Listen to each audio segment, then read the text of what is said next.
I'm actually going to stop sharing my screen for a moment so that our panelists can introduce themselves before we begin, and then I'll pull this back up. So I'm going to do that. I have to talk myself through everything here.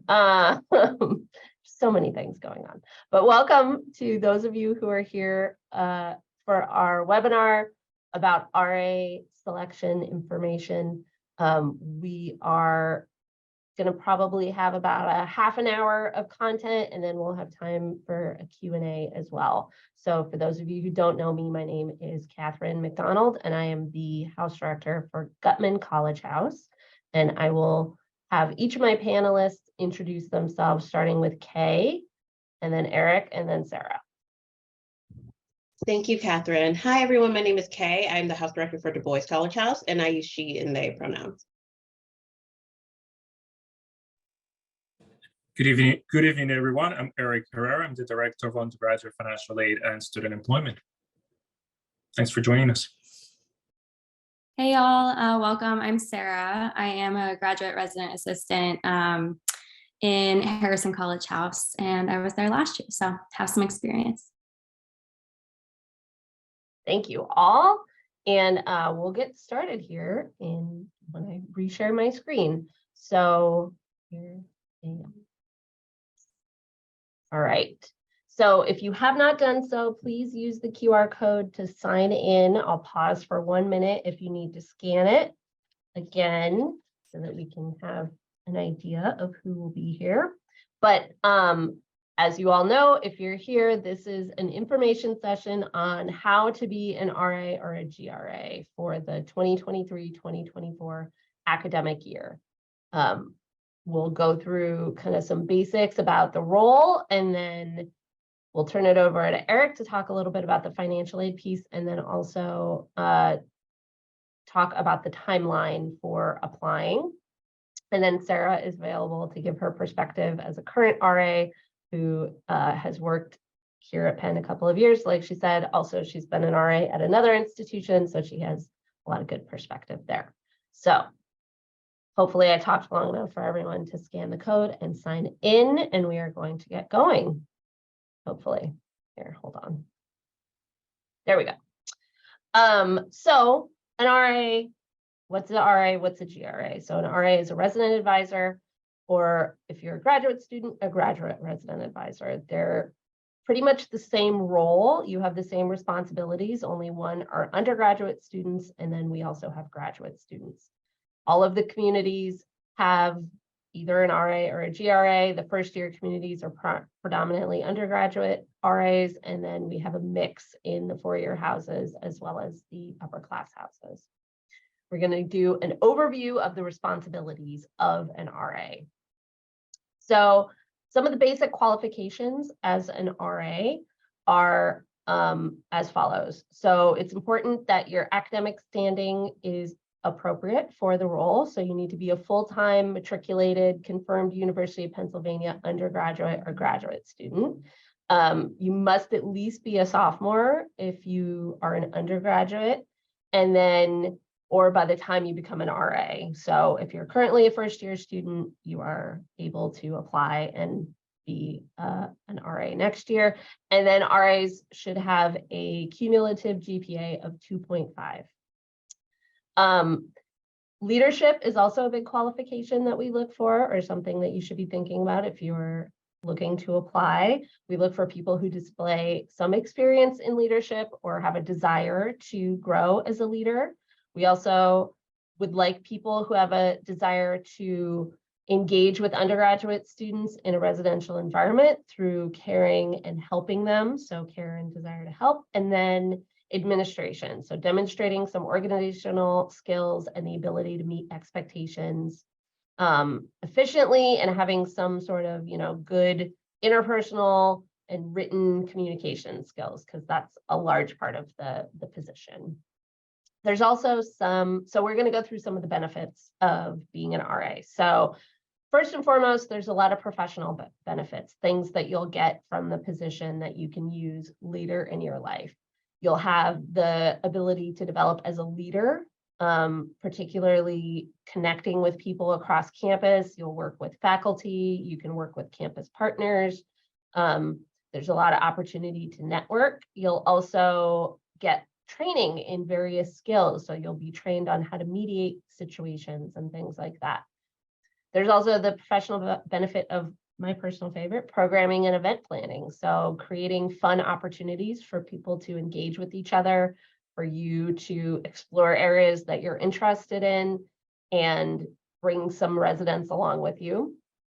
And then there's a lot of transferable skills. We just put 2 on here, but there's probably a lot more.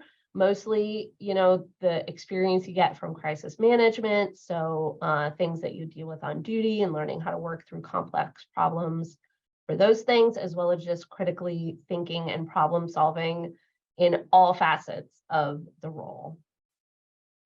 And then there's the personal benefits, the things that you can look to as this is something that's enriching me personally. So there's a free housing element. Every RA gets a single room guaranteed. The amenities change per community or are different per community, but you would have a single room.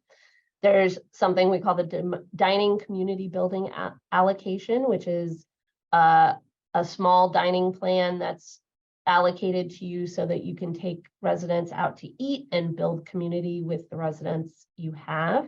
And then, you know, the big one, it's fun. It's a great way to meet people, to, as I mentioned, the programming piece, and then also the people that you have on your team can be lifelong friends. All right, I'm going to stop talking and turn it over to Eric. Thank you, Catherine. So we get a lot of questions from students who are on financial aid, and a lot of the questions revolve around how will being an RA impact my financial aid eligibility. The reality is that being an RA, it's an additional and getting a free housing from CHAS, it's an additional benefit that we have to take into the university, and financial aid regulations require us to take into consideration.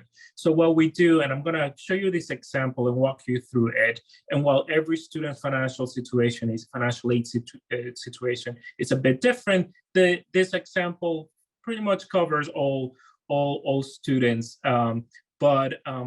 And then I'll explain a little more about what happens to the financial aid package and what financial incentives are included as being part of an RA, as an RA or a GRA.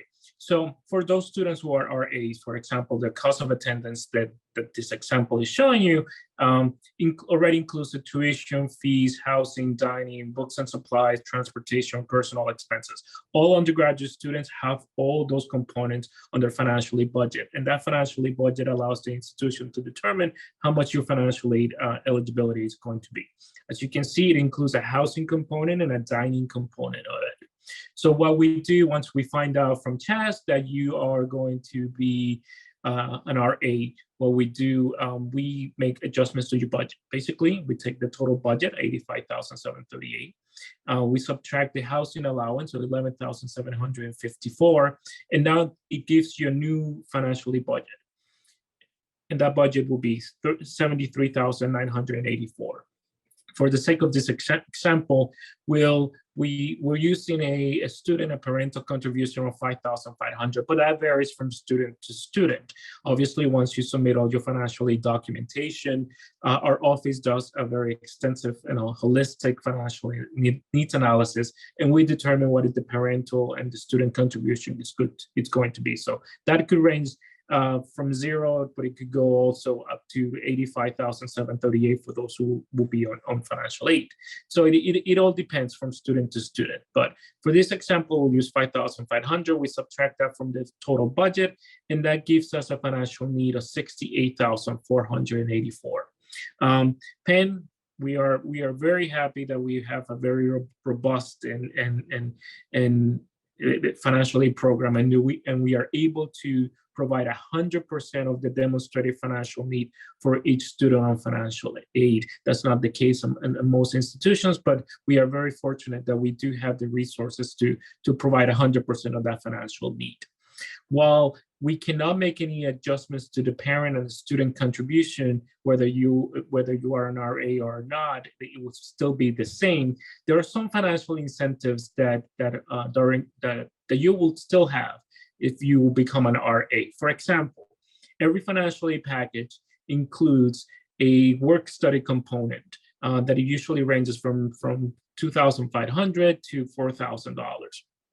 What we do as an office, we remove that additional work-study component from your financial aid package, and we replace that with grant funding. So you can receive additional grant funding from $2,500 to $4,000. You get that upfront and in your financial aid package. So you don't actually have to work a work-study job to get that funding. You actually get that as part of your entire financial aid package. So you can see, while we'll remove the housing allowance from your financially budget, we do not remove the dining component of it. So that is still part of your financially funding. And whether you are on a meal plan or not, that $6,134 will remain. So it's additional funding that you still have. And as Catherine mentioned, some of the benefits, or we'll mention later, are some of the additional benefits that you receive as an RA, are either dining dollars or dining component that you can utilize to at the different dining halls. So you might not be required, you might not choose to sign up for the maximum dining plan of $6,134. You might choose to sign up for a smaller dining plan or no dining plan at all, as some RAs do also do. But we don't remove that amount from your financial aid budget. So you find ways to continue to make the program, or being part of the RA position, more financial, a higher financial benefit for you and your families, where you can find ways to get additional funding by maybe not taking a higher dining plan because you don't need it, because you're already getting a dining allowance. And also because we replace your work study with grant funding, you're already getting an automatic financial benefit there.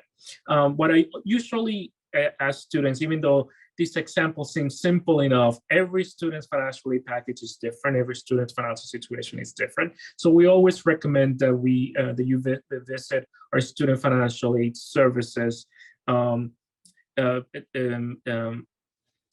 department, and we're open from 9 to 5 every day, and we can answer any of the questions that you might have as you apply for this role. So we're always available to you, and you can also visit our website or call us, and we're happy to walk you through this process, because as easy as it might seem, it is, when we're talking numbers and financial situations, we want to make sure that you understand all the implications that come with being an RA, but also all the additional benefits that you get from being an RA that go beyond the financial benefits, as Catherine has explained. Awesome. Before we get into the timeline, I did the same thing I did last time, which is skipped over Sarah.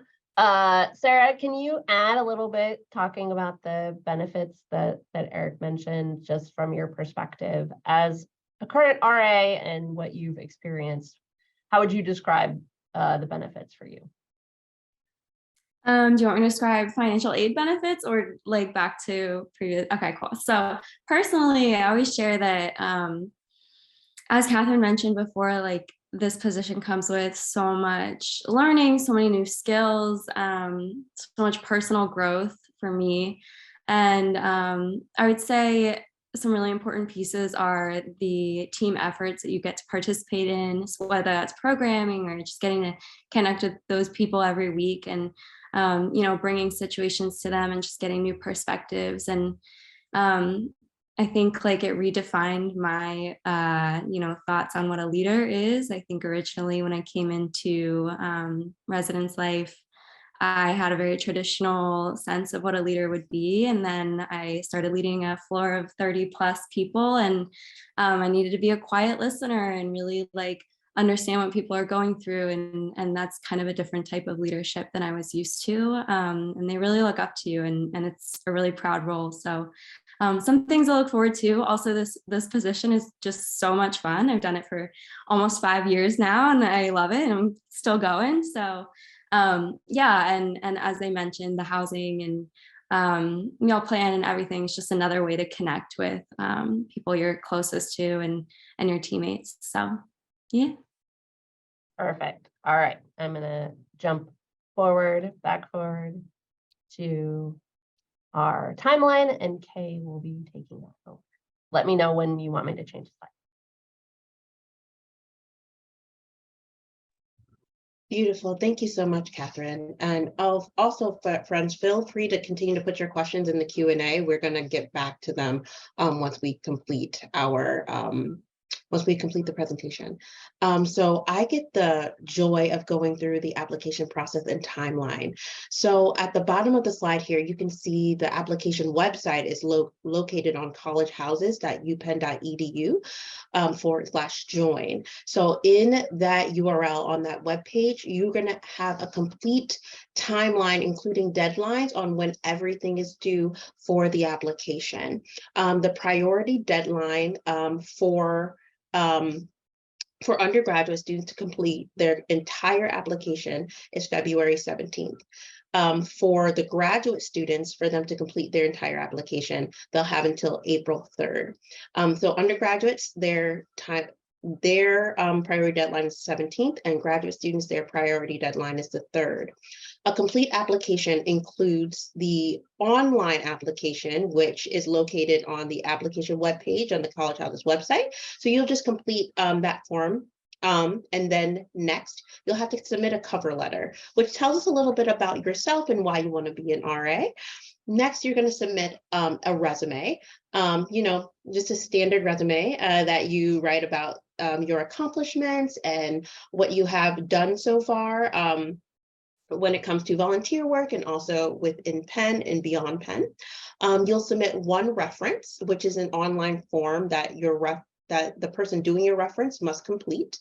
And then for graduate students only, they actually need to get an academic advisor approval form or an academic department approval form from their department within their completed application submission items. And Catherine, could you go to the next slide?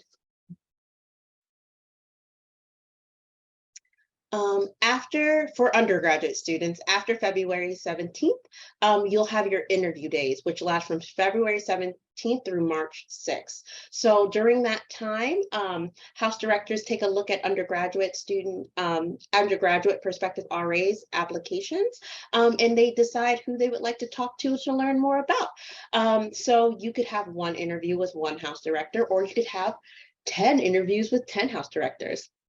At the conclusion of that interview process at March 6th, House directors take a look at those applications, and then March 10th, I think that's after spring break, initial offers go out to the RAs that have been selected. And we'll talk a little bit more about the selection process, or what we call the match process, a little bit later on. And that is, hopefully we'll complete that process by March 13th. For the graduate interview timeline, it is a little bit different. Your interview days don't start until after does not start until after April 3rd. It is April 3rd through April 24th. So the same thing applies. House directors take a look at your applications, and then they invite people to interview. Those initial offers will go out May 5th, and hopefully we'll have that all done by May 8th. Thank you so much, Catherine. If you can move to the next slide. And we also wanted to make sure that we outlined a few of the return to campus expectations. So if you are invited to become an RA and you accept the role, here are some dates that we would like you to be aware of, because those dates are commitments. So starting August 11th is when new RAs for the 23rd and 24th academic year are asked to move back to campus. August 12th through the 28th is going to be training, where it's going to be fall training, where we're going to learn the skills necessary to be an RA. But then you'll also participate in fun things like Penn Move-In, and opening and welcome week to invite our students back. And there's a lot of programming and a lot of support needed for that. So RAs are really the ones that are the driving force behind all of those things when it comes to welcoming all the students back in the fall. January 5th, 2024 is when we're normally asked RAs to come back to campus for the spring semester in order to participate in mid-year training that we have in January. So that occurs January 6th through January 10th. And also during that time, we have move-in, opening, and of course, welcoming back the folks back into the spring. So please keep those dates in mind while you are applying, so you understand that those are dates that you are committing to supporting the team. Catherine, change the slide for me. And next, we're going to go through frequently asked questions that we have noticed that we get from time to time while talking about the RA role. So folks like to ask how many positions are available. So here throughout all of the college houses, we have over 200 positions. And there are there are going to be a good amount of positions that are going to be open for this upcoming year. So please complete an application. Don't let the number scare you or get you away from applying. What is the time commitment for an RA or GRA? So it really does depend on the week. So we try to keep it around like 15 hours a week, but sometimes it's longer or shorter based on what's happening throughout that week. So during opening and welcoming in the fall, you might spend a little bit more, 15 hours a week. However, throughout the year, it might be a little bit less. It might be 5, it might be 2. It really does fluctuate depending on what type of year it is. What do I do if I want to be a GRA but have not been accepted to my graduate program? Wait until you are accepted into a graduate program to apply. In order to be eligible, you must be a fully matriculated student into the University of Pennsylvania. So wait until you get your acceptance, you accept your offer and receive an acceptance to your graduate program. The next question is, can I apply to be an RA if I'm abroad during the interview period? Of course you can apply. We have house directors tend to interview in person or via Zoom. So we do have the technological capabilities for the folks that are not currently on campus. The next question is, can I reapply this year if I applied last year and was not selected? Of course, please apply. We love to see all of your applications. So please feel free to do so, even if you were not accepted last year. Please note that you have to complete the full application again, including a reference, in order to be considered for an interview. And the last question, how does the match process work? So again, the match process is how potential RAs and potential houses are brought together, and that's how offers are given. And we actually have a fantastic video, which is the next slide, that goes over how that all works. So Catherine, could you please show that to us?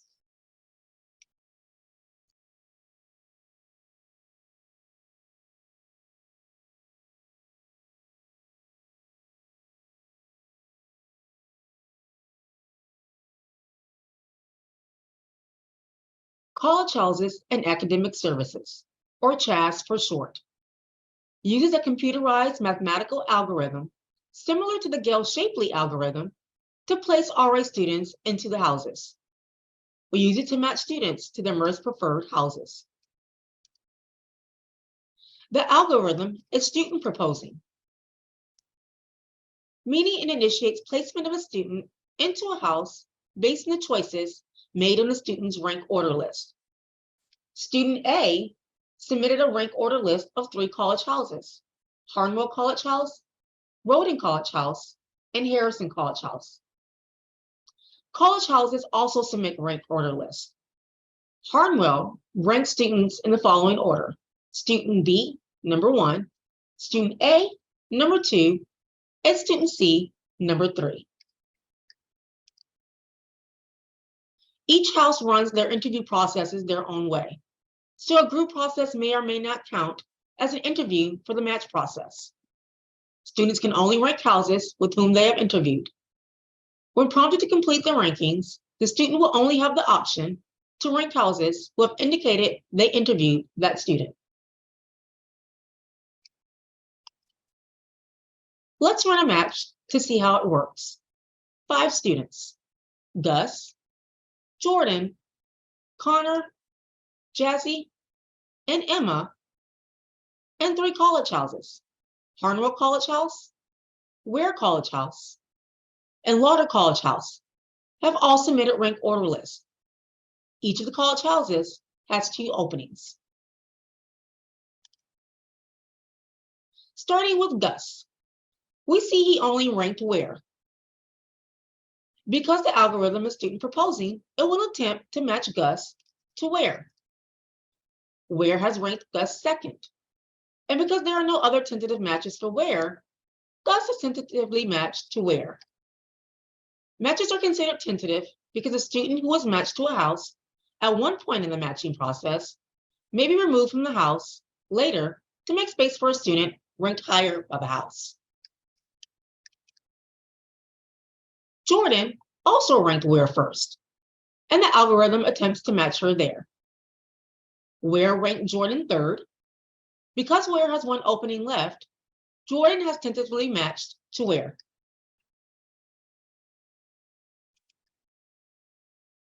Connor also ranked Ware first. The algorithm attempts to match Connor to Ware, but because both openings are tentatively matched to higher ranked students, for now, which are Gus and Jordan, Connor can't match with Ware. The algorithm now attempts to match Connor to a second ranked house, Lauder. Lauder has ranked Connor third. And since there are no tentative matches for Lauder yet, Connor is tentatively matched to Lauder.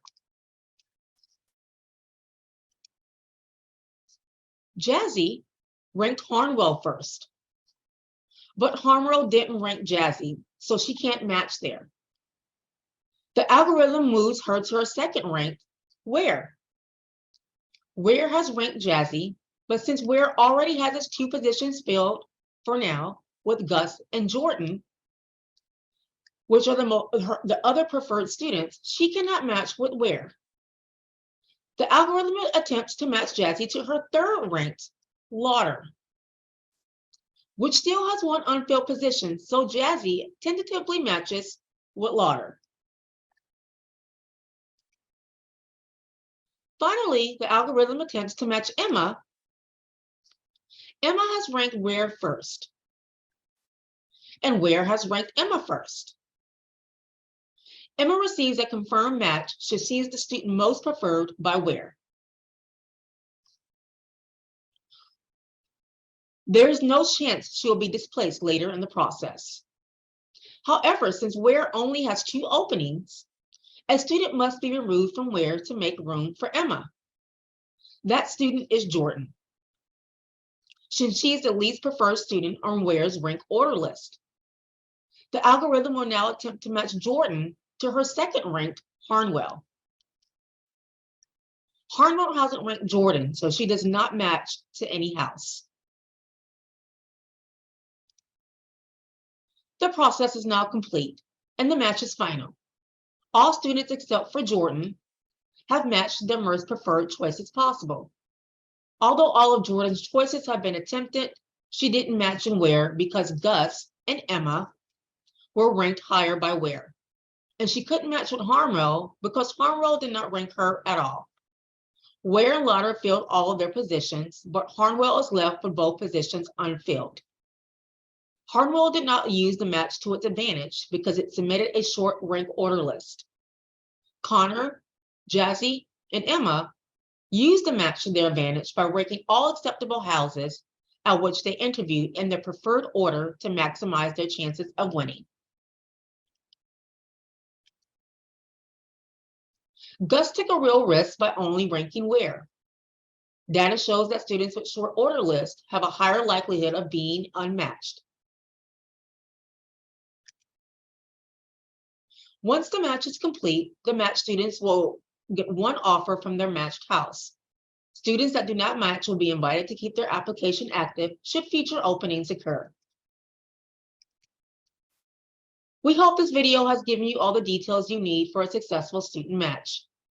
We invite you to visit our website for more information regarding the RA position and to submit an application. If you have questions, please send us an email. Happy matching.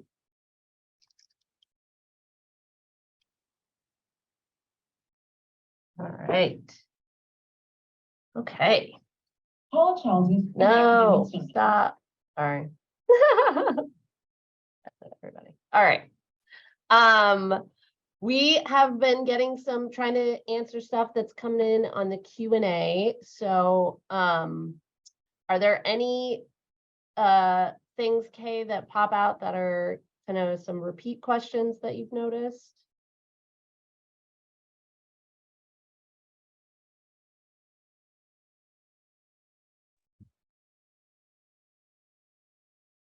I think there was a good question about incoming sophomore, current first years that are applying to be RAs that are going to be sophomores, if they only can be RAs at freshman exclusive housing. That's a question I've heard before, Catherine, a few times. Yes. And I know upper class houses have selected RAs who are going to be sophomores into upperclassmen housing. Is that right? Yes, correct. Yes, just because you're a second year student does not mean that you could not be selected in an upper class house. There are typically more openings for undergraduate RAs in general in the first year houses. So that's just something to keep in mind. If you are really set on having a position, that's your odds are higher for the first year communities, but upper class houses have selected upper class and 4-year houses have selected sophomores. Mhm. It looks like there were a few questions about financial aid and work study that I think Eric is getting to. I'm sorry, Catherine. No, go ahead. I'm answering some of them in the chat, but I could maybe, since a lot of them are similar in concept, maybe I could just answer it live. Yeah. If that's okay. So just for clarification, yes, we do remove the work study component from your financial aid package, but we replace that component with an additional grant funding. So if you qualify for $4,000 in a work study award, we remove that and we replace that $4,000 with additional grant funding. So you get the money up front. There is an expectation that you're going to be working 15 to 20 hours as on a weekly basis as an RA. So expecting you to have another job to supplement your education, it's sometimes for most students it won't be possible to continue to have a work study component and also have your RA job. So that's why we remove the component from your financial aid package, and we actually give you the additional grant funding ahead of time. There was another question related, a student, the question is a student who received a lot of financial aid from Penn. They want to know if being an RA will impact the family contribution. The reality is it doesn't. As part of financial aid policies, we're not allowed to replace the RA component or the RA allowance. We're not allowed to replace the parental contribution. That's just a financial aid regulation that we need to follow. We are very fortunate we can provide 100% of the financial need, which is not the case for most institutions, but we still follow the same financial regulations that exist for all institutions. So while it does not impact the family contribution, there are still financial incentives, such as replacing your work study component, but also continue to allow to receive a dining component when you also you might not need you might not need to sign up for a dining plan. So there's still a financial incentive. It just doesn't touch your family's contribution. But at the end, it might still supplement or reduce your family's responsibility towards your cost of education. There's a few people asking for repeat answers, and just so you all know, this is being recorded, so it'll get put on the website, so you can go back and watch the video again if you're if you'd like to do that, but you can fast forward to the part where you can get that answer. You can also always reach out to a financial aid counselor to talk through that. There were also a couple of questions about references. So one of which being, does your reference have to be someone at Penn? No, it can be someone outside of the Penn community. I always recommend to students to try to find someone who has seen you in some sort of leadership position, whether that's someone who has supervised you, or maybe someone you've worked with in a student organization or something along those lines. I think it's always good to have someone who doesn't have a personal connection with you, you know, just kind of knows you from a work perspective or a leadership perspective. And then the other question is if you would get notified if your reference form gets uploaded. You basically will get notified if your application is incomplete. So you should know we would reach out to you if your reference did not fill out the form. All right. Any other burning questions? Go ahead. Okay. I see a few in the chat. I'm not sure if we could answer them out loud that I think. Sure. I think someone asked, when is the reference form due? It's due with the entire application. So the priority deadline for undergraduate students is the 17th. Your reference should complete the form by the 17th as well. Is that right, Catherine? Right? Mhm. I'm sorry, perfect. I'm sorry. Like, I thought your face was telling me something different. And then someone asked, do I still go ahead and apply for normal housing, even if I am applying to be an RA? Yes, because those are two separate processes with their own separate deadlines. So if you are in need of housing on campus, please apply through the housing application. If you'd like to be an RA, please apply through the RA application and follow those timelines. Can I ask my RA to write my reference letter? I think that is an interesting question, Catherine, that I might need your help answering. For my house, for the Du Bois College House, so some of the RAs might be involved in the hiring process or the interview process. Therefore, I'm asking RAs not to be their references for anyone that lives in the house, mainly because they're going to be participating in the process with me. So I recommend double checking with your RA to see if that's appropriate in each individual house. What do you think, Catherine? Yeah, absolutely. That's a good way to approach it. Check with the RA. I mean, you should be checking with whoever you ask to be referenced for you anyway, but talk to the RA first. And I think it depends house by house. I think, you know, if your RA has really seen you beyond just like coming to events, I think, you know, they might be a good reference, but if it's more just in like a community setting, I think try to look for someone who has seen you more in a leadership setting. You also, I mean, you can ask, but house directors cannot be your reference either, just because we're part of the hiring process. So if you have a good relationship with your house director or know them, that's great, but they're going to be looking at all the applications, so they cannot be your reference. But I do know people who have had house faculty serve as references before. Again, I think that goes back to what Kay was talking about. It just depends on if they're part of the interview process. Any other reference questions that we missed? Oh, I see a good one. Will we get notification when our reference has completed the reference form? I'm not Yeah, sure. I Right? talked about that. Yes. Oh, you did? Oh, sorry. See, I know there's a lot of questions in the I'm chat. going to mute myself. We're not going to get to all of them just in the interest of time, but I'll show you our next slide. There you go, which has all the good information on it. So if you have any other burning questions, you can reach out to Chaz at collegehouses.upenn.edu. There's someone who's looking at that email all the time right now, because this is the big time where we're getting a lot of questions. I put the general email address for our friends at Student Financial Services. And then the website, the College House website, has a lot of information on it as well. We read some of the FAQs, but there's definitely a lot more of those.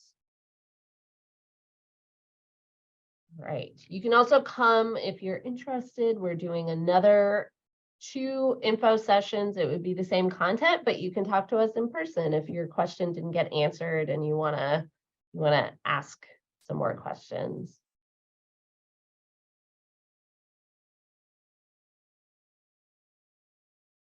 All right. I'm looking to see if there's anything that